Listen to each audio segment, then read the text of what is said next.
Salut Leïla, Salut Pablo. merci d'avoir accepté mon invitation. Leïla, tu es députée européenne, membre de la France Insoumise. Et si je t'ai invité, c'est parce que demain, avec d'autres membres de la NUPES, vous organisez un meeting à Bobigny, à la Bourse départementale du travail. C'est à 19 heures. Et si j'ai aussi voulu t'inviter, c'est parce que tu es députée européenne et que j'aimerais bien avoir ton point de vue. Donc, un peu de l'extérieur, entre guillemets, sur cette réforme des retraites, parce qu'il y a beaucoup de rumeurs, en gros, qui courent sur la question européenne et les retraites, notamment, et c'est ma première question, le fait que beaucoup de gens s'interrogent, notamment dans les médias, sur le fait que bah, voilà, les autres pays européens partent beaucoup plus tard à la retraite, alors que nous, on part aujourd'hui à 62 ans. Et que, en gros, ce serait pour en gros équilibrer, être raccord avec les autres pays européens, qu'il faudrait augmenter l'âge de départ légal à la retraite. Qu'est-ce que tu as à répondre à ça? C'est vrai que c'est toujours intéressant au Parlement européen où il y a 27 nationalités différentes. Ça permet souvent de prendre du recul par rapport à ce qui se passe en France et de regarder un petit peu avec de plus loin, hein.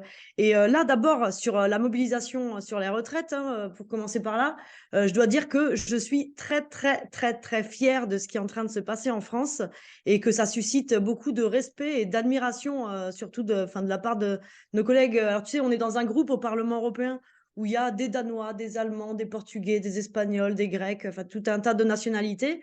La première journée de mobilisation intersyndicale, on était en session plénière à Strasbourg et donc les députés étaient tous à se poser des questions. Est-ce qu'on va pouvoir voter? Mais comment ça se fait un mouvement social comme ça qui mobilise autant de gens et puis qui est en capacité de bloquer? Alors c'était des questions très très pratiques de la part des députés, hein. Comment je vais faire pour rentrer chez moi? Est-ce que la gare de Strasbourg va être ouverte? Et là, ils suivent de près. On a à chaque fois des collègues qui viennent participer aux manifestations à Paris.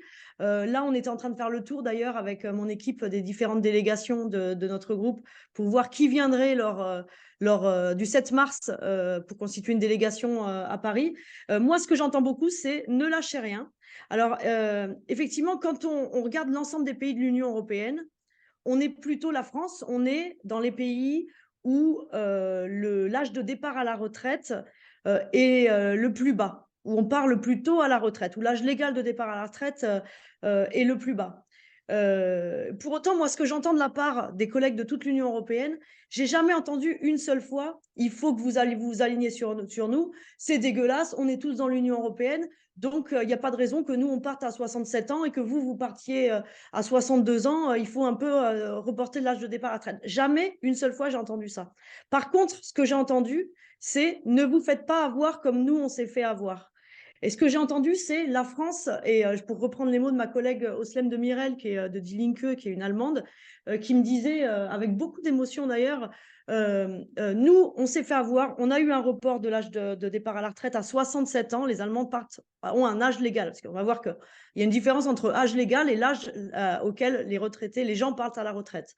Ma collègue Oslem me disait, vous avez encore un système de retraite qui permettent d'avoir une vie digne quand vous avez passé toute votre vie à travailler, à trimer, d'avoir le droit, eh bien, pendant quelques années, de vivre dignement pour vous occuper de vos petits-enfants et puis pour faire ce que vous voulez. Et ce qu'on entend beaucoup, c'est ne lâchez rien parce que si vous arrivez à résister à ce projet de réforme du passage de la retraite à 64 ans, peut-être que ça peut nous redonner un élan. Peut-être que ça peut nous redonner un élan et faire en sorte que, eh bien, nous, on revienne sur les réformes qui ont été néfastes. Et d'ailleurs, donc, je me suis amusée à regarder d'un peu plus près l'état du système de retraite dans plusieurs pays européens, en prenant des pays qui souvent sont pris pour des modèles dans la bouche de nos gouvernants en France. Donc, par exemple, l'Allemagne, donc le pays le plus riche de l'Union européenne, la Suède et le Danemark. Euh, pour commencer par la Suède, il y a une vidéo qui a beaucoup fait parler. C'est l'ancien responsable de la sécurité sociale suédoise qui a interpellé Emmanuel Macron, qui lui a dit nous, en Suède, on a reporté l'âge, on a été le premier pays à reporter l'âge légal de départ à la retraite à 65 ans. Eh bien, ne faites pas la même chose. Ne faites pas la même chose. Pourquoi? Qu'est-ce qu'il a dit, ce monsieur? Il dit et ça, c'est quelque chose qu'on constate partout en Europe, c'est pas parce que tu décales l'âge de départ à la retraite que les gens partent plus tard à la retraite et donc travaillent plus et apportent plus de cotisations. Non, qu'est-ce qui se passe à chaque fois? C'est que de toute façon, la majorité des retraités n'ont pas la force d'arriver jusqu'à l'âge légal de départ à la retraite. Donc, si on prend la Suède, par exemple, eh bien, les seniors n'avaient plus assez d'énergie pour continuer jusqu'à 65 ans, donc ils partent plutôt avec une décote, avec des pensions basses qui ne leur permettent pas de vivre dignement. Ou alors, c'est le marché du travail qui ne veut pas d'eux. C'est le marché du travail qui ne veut pas d'eux. Vous ne pouvez pas vous faire embaucher, donc eh ben, tu te retrouves au chômage ou souvent après à avoir les revenus de l'assistance. Donc ça a créé énormément de paupérisation chez les retraités. Pareil pour l'Allemagne. En Allemagne, alors il y a des images qui ont beaucoup circulé, qui montrent donc des retraités, pareil, des retraités qui peuvent pas attendre l'âge légal qui est à 67 ans en Allemagne, 67 ans. Hein. En Allemagne, c'est le pays où il y a le plus de retraités pauvres. Un retraité sur 5 est en dessous du seuil de pauvreté. En France, on a 12%, hein, donc à peu près le double. On a le double proportionnellement de retraités pauvres en Allemagne par rapport à la France. Eh bien, en Allemagne, donc toujours pareil, les seniors s'arrêtent de travailler parce qu'ils sont obligés, parce que le marché du travail ne veut plus d'eux ou parce qu'ils n'en ont plus la force. En tout cas, ils s'arrêtent de travailler avant l'âge légal de départ. Et qu'est-ce qu'ils vont faire? Alors, ils vont avoir des jobs précaires, par exemple, donc d'aller chercher les poubelles, les bouteilles dans les poubelles et ramener à la consigne, parce qu'il y a un système de consigne où tu peux récupérer 25 centimes d'euros par bouteille ramassée. Donc, énormément de retraités. Ça se généralise, enfin, c'est un phénomène assez massif. Les retraités qui vont dans les poubelles récupérer plein de bouteilles pour à chaque fois récupérer 25 centimes et permettre de joindre les deux bouts. Pire que ça, en Allemagne, on a carrément institutionnalisé la pauvreté des seniors. Il y a quelque chose qui s'appelle les mini-jobs. Les mini-jobs qui a été créé en fait sur mesure pour faire face à la paupérisation des retraités. Le gouvernement, plutôt que de se dire, eh ben tiens, on va revenir sur notre réforme des retraites où on va permettre en tout cas à ces retraités eh bien, de vivre vivre dignement après avoir travaillé, après avoir trimé toute leur vie. Non, il y a ces systèmes de mini-jobs qui sont des jobs payés 520 euros maximum par mois et qui sont formatés sur mesure pour des petits jobs précaires dans le nettoyage, dans un certain nombre de secteurs et qui sont effectués souvent par des retraités. Donc, En gros, ce que tu es en train de ce dire, qu'il faut voir aussi. ce que tu es en train de dire, Leïla, c'est que d'une part, on a l'âge légal de départ à la retraite le plus faible, le plus bas d'Europe, enfin parmi les plus bas d'Europe, mais en plus, cet âge de départ à la retraite bas nous permet d'avoir finalement les pensions les plus dignes pour pouvoir vivre une retraite correcte. C'est qu'en fait, on est relativement, on va dire, on est relativement bien lotis, effectivement, par rapport à d'autres pays de l'Union européenne. Mais quand on regarde justement ce qui s'est passé ailleurs, ça a créé beaucoup plus de paupérisation des retraités. Donc, c'est des dépenses en matière de sécurité sociale beaucoup plus importantes. Ça n'a pas, en fait, qu'est-ce qu'on entend de la bouche du gouvernement? Repousser l'âge légal du départ à la retraite, c'est faire travailler les gens plus longtemps. Eh bien, on ne fait pas travailler les gens plus longtemps, dans la plupart des cas. On ne fait pas travailler les gens plus longtemps. Ils partent toujours plus tôt, mais avec des pensions largement inférieures. Et qui souvent, en fait, là, ce qui est hallucinant, c'est quand j'ai regardé les chiffres au Danemark. Donc, au Danemark, ils viennent carrément de passer l'âge de départ à la retraite à 69 ans. Enfin, ils vont le passer. Et d'ailleurs, mon collègue danois, Nikolai Willumsen, me dit, vraiment, vraiment, les Français, faites en sorte de résister parce que notre gouvernement va réfléchir à deux fois avant de décaler de 2 ans de plus, comme il envisage de le faire là dans les prochains mois, l'âge de départ à la retraite pour le passer de 67 à 69 ans. Au Danemark, ce que j'ai trouvé complètement hallucinant, c'est que tu as une espérance de vie en bonne santé de 58 ans. Donc l'espérance de vie en bonne santé est de 58 ans. À partir de 58 ans, tu n'es plus en bonne santé.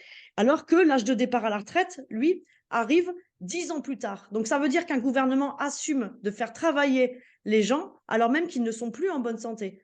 Donc c'est un système qui est extrêmement cruel. Et ça, donc C'est pour ça que notre mobilisation ici en France, la mobilisation contre ce projet de réforme des retraites complètement injuste d'Emmanuel Macron, elle suscite donc beaucoup de respect, beaucoup d'admiration, beaucoup d'attentes. Se battre pour les retraités, pour le système de retraite en France, c'est se battre pour toute l'Europe.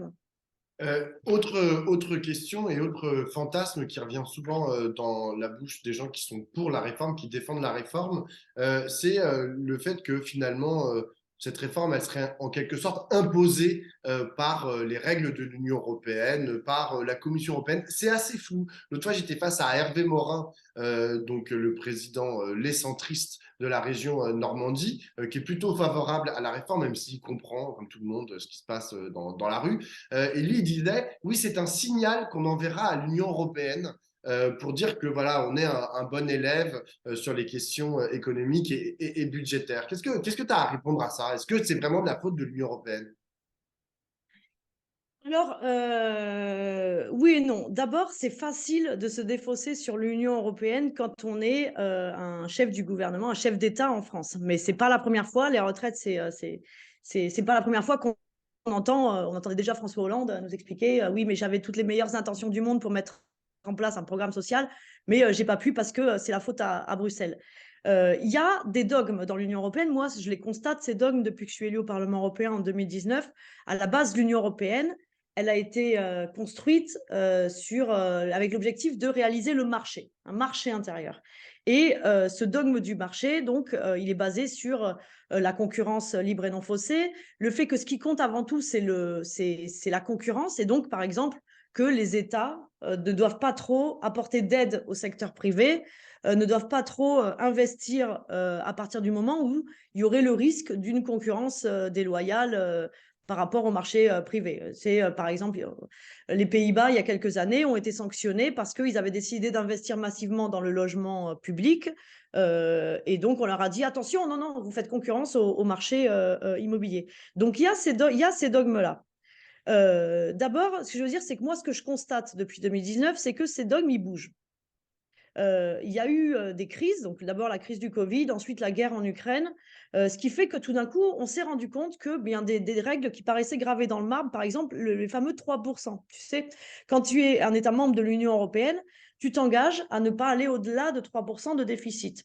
Eh bien, ces règles qu'on pensait gravées dans le marbre, hein, tout d'un coup, hop, on s'est rendu compte qu'il fallait massivement investir dans un service public de santé, faire face aux conséquences sociales du Covid, aider les entreprises, etc.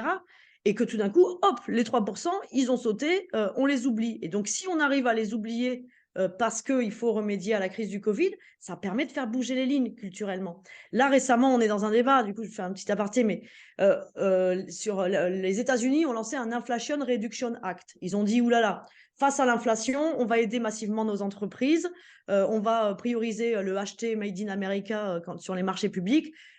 Ursula von der Leyen, la Commission européenne, se dit, ah ben tiens, nous aussi, il nous faut une réponse, parce que sinon, nous, nos entreprises, elles vont partir aux États-Unis, puis on va être défavorisés quand on est en concurrence avec des entreprises qui se font aider par l'État aux États-Unis. Hop, un autre dogme qui bouge. Les aides d'État, tout d'un coup, c'est plus un tabou, le fait d'intervenir comme ça dans le marché. Donc, il y a des dogmes, ces dogmes sont en capacité de bouger. Ensuite, la Commission européenne, plusieurs fois, a dit à la France, a écrit dans un certain nombre de recommandations que la réforme des retraites était une bonne chose. Économiser de l'argent sur le dos des retraités, c'était une bonne chose. Mais attention, il s'agit de recommandations. Ce sont des recommandations, donc ce n'est pas contraignant. Donc si moi, demain, je suis présidente de la République, il n'y a rien qui m'oblige à exécuter ces recommandations. Il faut savoir qu'il n'y a que 11% en moyenne des recommandations qui sont exécutées dans les différents États membres. Donc l'Europe, elle a bon dos. Et en fait, une autre chose, c'est que souvent, ces recommandations, c'est issu des plans qui sont proposés par les États eux-mêmes. C'est-à-dire qu'en fait, je ne sais pas si tu te souviens, pendant le Covid, il y a eu un plan de relance massif. Il y a eu plusieurs milliards d'euros que l'Union européenne a dit distribuer en quelque sorte aux États membres. Mais avant ça, les États membres devaient faire part de leur plan de relance, envoyer un plan.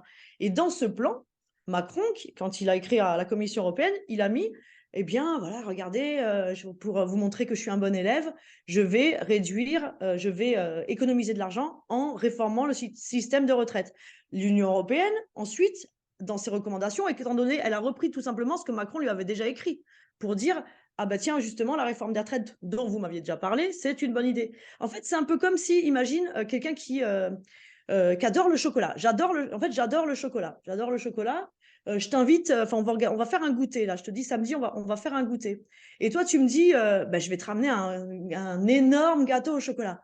Du coup, je vais faire, ah ouais, trop bien. Tu vas me ramener un énorme gâteau au chocolat. Je vais te dire, Pablo, merci, c'est une très bonne idée de me ramener un gâteau au chocolat.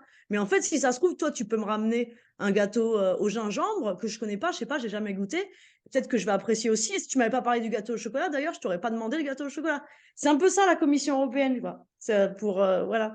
Non, mais Donc en c'est gros, parfaitement Macron est clair. zélé. Non, mais c'est Oui. parfaitement clair. De toute façon, le rôle, je pense, est utilisé avant tout comme un argument, voire comme un élément de langage, en fait, par les pro-réformes. Mais en vérité, il y a pas tellement de fondement, comme tu l'as très bien expliqué. Oui, il y a un dogme, il y a une culture, il y a un dogme, il y a une Mais ambiance qui qui est évolue, comme favorable tu le dis. à la casse des services publics, favorable à la baisse ce qu'ils appellent les dépenses publiques. Mais alors, à la fois, rien n'oblige les États à l'exécuter. Et en plus, je pense qu'il y a une opportunité en ce moment pour bouger les lignes. On a obtenu des victoires au sein de l'Union européenne dont on pensait qu'elle était là que pour casser les droits sociaux. Dernièrement, les victoires qu'on a obtenues sur la question, la directive travailleurs des plateformes, jamais on l'aurait obtenue sous Macron. Et c'est une énorme avancée sociale. Donc, il y a aussi une opportunité pour où qu'on soit pour faire avancer les choses dans le bon sens et ne pas se défausser en disant c'est la faute de l'Union européenne. J'ai une dernière question, Leïla, c'est par rapport à ce qui se passe au Parlement européen et notamment à l'Assemblée nationale. Comment est-ce que tu juges, mais peut-être quand on parle avec tes collègues du Parlement européen, je ne sais pas s'ils suivent les débats à l'Assemblée nationale, j'en doute peut-être un peu, mais je sais pas, quel est ton ressenti par rapport à ce qui se passe, notamment la stratégie d'obstruction, mais aussi de tensions très fortes entre la NUPES, enfin une partie de la NUPES, notamment de la France Insoumise, et le gouvernement. Alors, mes collègues du Parlement européen ne suivent pas forcément les débats de l'Assemblée nationale. En tout cas, ce qu'ils suivent, c'est l'énorme mobilisation, le fait qu'il y a une unité syndicale, qu'il y a énormément de monde dans la rue, des gens qui n'ont jamais manifesté. Et d'abord, je pense que cette mobilisation, cette façon de faire des syndicats, elle est exemplaire. Cette unité syndicale, elle est essentielle, elle est exemplaire. La mobilisation des gens, des familles, syndiquées ou pas, politisé ou pas dans la rue, c'est essentiel à la mobilisation, c'est essentiel si on veut mettre un terme, si on veut stopper ce projet de réforme des retraites. Je crois qu'il faut qu'on agisse à tous les niveaux où qu'on soit. Donc bon, moi je respecte énormément le travail de mes collègues à l'Assemblée nationale, qui sont au front depuis qu'ils sont élus, de toute façon sur tous les sujets, et qui sont particulièrement au front donc et à l'offensive dans la bataille pour mener la bataille face à un gouvernement et un ensemble de députés, une majorité qui n'a pas la Voilà. majorité absolue, mais qui veut rien lâcher, en fait. Pour faire une comparaison avec le Parlement européen, ce qui est très, très surprenant, euh, c'est que tu sais, au Parlement européen, il n'y a jamais eu, depuis que je suis arrivée en 2019, donc il n'y a aucun groupe qui a la majorité absolue. Donc, on est obligé n'importe quel groupe est obligé de négocier avec les autres, de construire des coalitions au-delà de son camp. Donc, de lâcher, de faire des compromis. Il y a des choses qu'il faut lâcher, il y a des choses sur lesquelles qui sont des lignes rouges sur lesquelles ils vont jamais lâcher. Mais le principe, c'est que si on reste, on campe sur ces positions, eh bien, il y aurait rien, il y aurait enfin aucun rapport, aucune directive qui aurait jamais été adoptée. Parce que aucun groupe n'a la majorité absolue. Quand on regarde l'Assemblée nationale française, du coup, ben, c'est très, très surprenant pour mes collègues de voir ça avec leurs lunettes, les quelques-uns qui s'y intéressent, hein, de dire mais on ne comprend pas, il y a un projet de réforme des retraites, il n'y a aucune volonté de la part du gouvernement d'avoir des compromis sur n'importe quel article, il y a il y a rien qui est lâché, il n'y a aucun pas qui est fait dans ce sens-là. Donc, je comprends dans ce contexte que ça peut contribuer aux tensions, ça peut contribuer à des tensions qui s'expriment. Ce serait facile de juger, moi, depuis l'extérieur, depuis Strasbourg, depuis Bruxelles, sur le pourquoi des réactions qui en sont à l'Assemblée nationale. En tout cas, ce qu'il faut qu'on ait en tête, je pense, c'est que il faut, je pense, qu'on se pose la question toujours de qu'est-ce qu'attendent de nous celles et ceux qui nous ont élus. J'ai pas la réponse forcément à cette question-là, mais il y a des gens qui comptent sur nous en tout cas. Il n'y a pas grand monde dans les hémicycles à porter la parole, à porter l'intérêt de celles et ceux qui manifestent. Euh, donc soyons à la hauteur en fait de tout ça. Ça ne veut pas dire que j'ai la solution. Je comprends qu'il y a des stratégies. Je sais très bien que mes collègues se posent la question et discutent tous les jours de la stratégie à adopter. Essayer de porter des compromis, mais quand vous êtes face à un mur, c'est compliqué. Faire de l'obstruction. Alors là, je ne suis pas dans leur discussion encore une fois, mais il y a une stratégie parlementaire, en tout cas, qui réfléchit. On a vu hier, il y a eu 1000 amendements retirés sur l'article 2. Ouais, le On but, c'est de sait que tenir là, le temps, c'est d'être maître du temps, en fait, de ne pas laisser le gouvernement juste dire, décider de quel voilà, article ouais. ils font. C'est important. Moi, de ma place, je peux juste leur faire confiance et souhaiter que leur stratégie soit la bonne et aussi qu'on réponde à la volonté des syndicats. Parce qu'il me semble que là, en tout cas, dans cette mobilisation, les syndicats, jusqu'à présent, ont montré qu'on pouvait leur faire confiance. Hein, qu'on pouvait leur faire confiance, ont montré qu'ils méritaient du respect de notre part. Et donc, Moi, c'est j'en ai jamais important douté. d'être à la hauteur ouais, de Du leur moment. mobilisation. Ok, merci beaucoup, Leïla. Merci beaucoup et bon combat au pluriel Merci à toi. au Parlement européen. Et j'espère que demain, tu manifesteras. Demain, je manifesterai à Strasbourg, oui, depuis Strasbourg, ouais, ouais, ouais. Parfait. Et Avant ben, de bonne partir à manif. Paris pour le meeting, avant de partir à Paris, donc et d'être à Bobigny demain soir pour le grand meeting À la contre Bourse du Travail. ce projet de réforme de la retraite où on est un certain nombre avec des collègues députés à l'initiative de ma collègue Raquel Garrido. Le meeting demain soir, 19h à Bobigny à la Bourse du Travail. Et ben, on y sera. J'y serai aussi. Ciao, ciao, Leïla. Salut!